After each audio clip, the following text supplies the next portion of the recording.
Magandang hapon mga katanjo. Bagong ligo tayo dito kasi may pupuntahan tayo. Kasi bandang alas 3, mayroong nag-chat sa atin. Si Boss Dame Mark Quinto pala. Di ba nga sa una kong video nabanggit ko na isa tayo sa napili ng free photo shots. Hindi lang basta-basta napili, kundi isa tayo sa mga maswerteng napili upang makaranas ng free photo shots. Di ba ang ganda nito? Gandang opportunity. Ang napag-usapan nga pala namin yung schedule is Wednesday. Kaso, may lakad daw siya bukas. So, ngayong araw na lang. Tsaka maaraw ngayon. Perfect timing nga naman. Sa ganap ngayong hapon. So, wala tayong papalagpasing na opportunity. Tara, magatima na. So, dito guys, sinukat ko muna yung susuot ko doon. At mukhang okay naman. First time nga pala natin to gagawin. Subukan lang natin, di ba? If it's work, di ba? And if not, at least sinubukan natin. Wala namang mawawala. Subok lang ng subok. Magandang opportunity to para maranasan natin ang ganitong pangyayari sa ating buhay, di ba? Kaya nagpapasalamat tayo kay Boss Dame Mark. So dito guys, natapos na tayo mag-ayos. Yan, napangiti pa si Kupal, napabidyo pa sa salamin. Kupal ka ba, boss? Tiro. Tiro. Nahangos ka man. Smile guys, smile. Nahangos ka man. Naglilinok suma. Di ba hulas ka na? Di ba? Wala ka liya-liya. May, dawara kay guguta. Pero mag-google ka din, may liya-liya ano? Ay ka.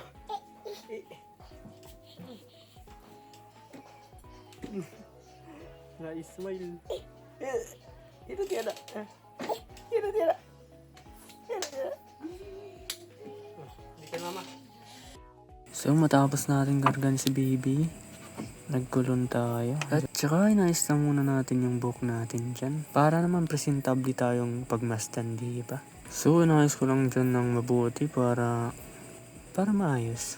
Saka guys, inayos ko lang yan para masira din mamaya kasi nakamotor ako. Di ba? Ang galing. Isa kang henyo. At ayun na nga, natapos na din tayo sa pag-ayos ng buhok. Nagpapugi pa nga.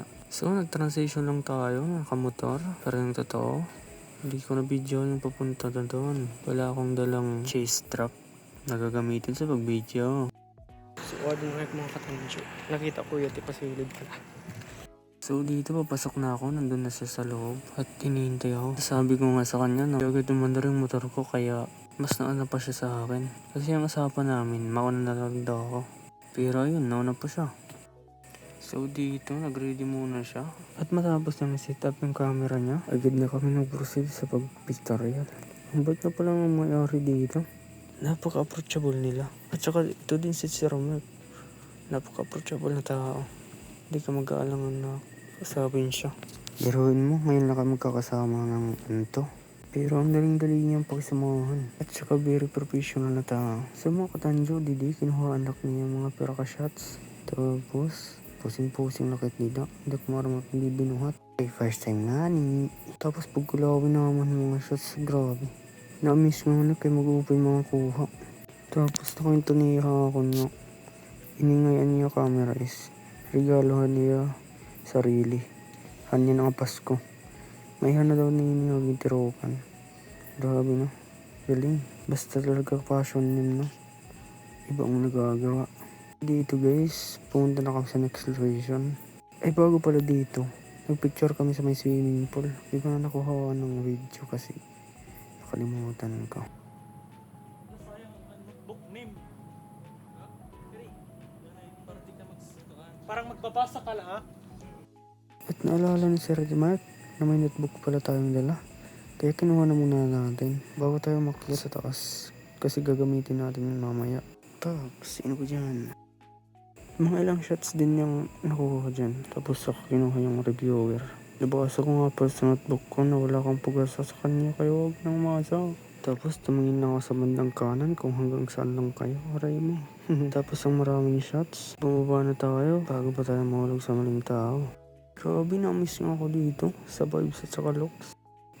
At ito na nga, Instagramable nga dito. Kaya kinuha din ako ng ilang shots dyan. Nanghiram tayo dyan ng libro para sa props. Natapos na at napatingin-tingin tao dyan. At kinuhaan ulit tayo ng ilang shots. yung next location natin is sa may garden.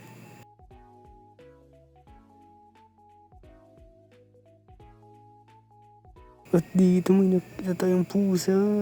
Yung pusa na ito napakalambing. Habang kinukuha ako ng picture, yung pusa na yun na maalagid-aligid kay Sir Mark. Tapos dito nagpahinga na muna kami. At kinarga ko yung pusa. Tapos nagguntuhan kami dyan. Nabot sa trabaho niya. Ang dami nga palang ganap dito ni Sir Mark. Halos punuan yung schedule niya ngayong January.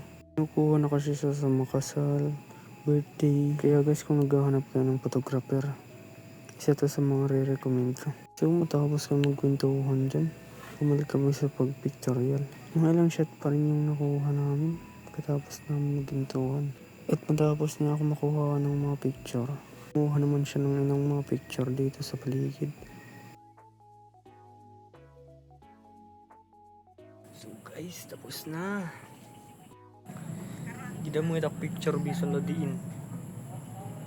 Bago pa ipagad makakuha. Katanjo, kung umabot ka sa video nito, papasalamat ako sa walang sawang suporta at panonood sa mga video ko. Hanggang dito na lang, paalam!